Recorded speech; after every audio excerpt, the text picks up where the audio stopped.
Returning now to our top story, with a standoff between student protesters and police in Hong Kong is still underway. We are joined live by CNN correspondent Paula Hancocks. She is there on the scene. Paula, appreciate your time. Take us through exactly what's happening there now.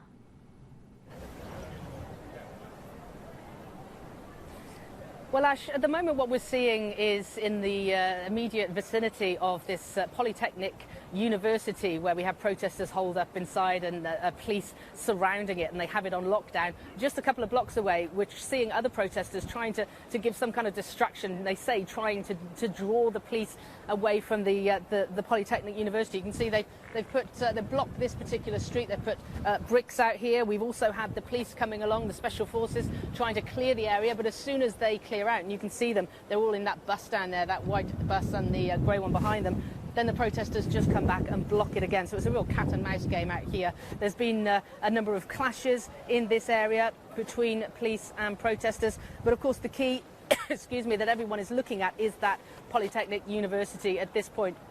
We understand from officials that there's been something like 38 people who have been injured. Excuse me, there's a bit of CS gas in the air. They've been injured over the past couple of days. At least one of them has been seriously injured. Ash. We see that the US has condemned the unjustified use of force, it says. It says it's closely monitoring events there. What is the reaction we're seeing closer to home? How is the Chief Executive handling this? How is the university itself handling the latest developments today?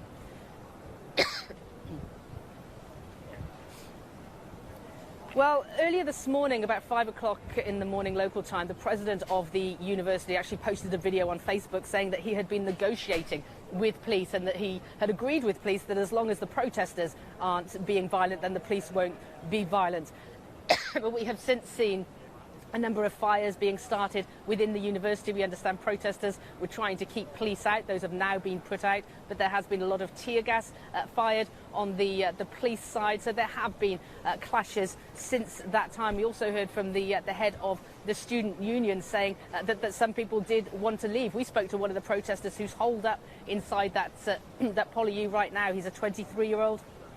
He said his parents don't even know he's there. They think he's staying with his girlfriend at this point. He wants to leave, but he says that he is concerned. He said there were a number of them that are just sitting there waiting to be arrested, a group of about 20. Now, of course, there are those more violent, those more radical elements who we understand that they are potentially still inside there. And that's the police concern at this point. When they go into that campus, they know that there are explosives in there. They know that some of these protesters have corrosives.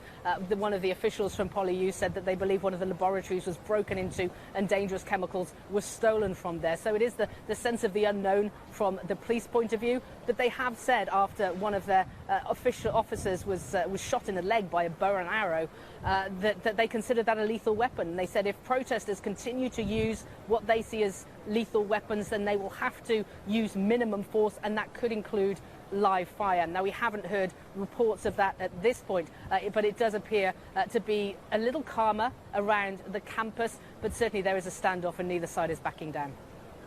Paula, just finally, we're just getting this breaking news in from Reuters saying that Hong Kong's High Court has ruled the emergency law banning face masks is unconstitutional. Is that how you're expecting that ruling to play out, and what will we see as a follow-on from that?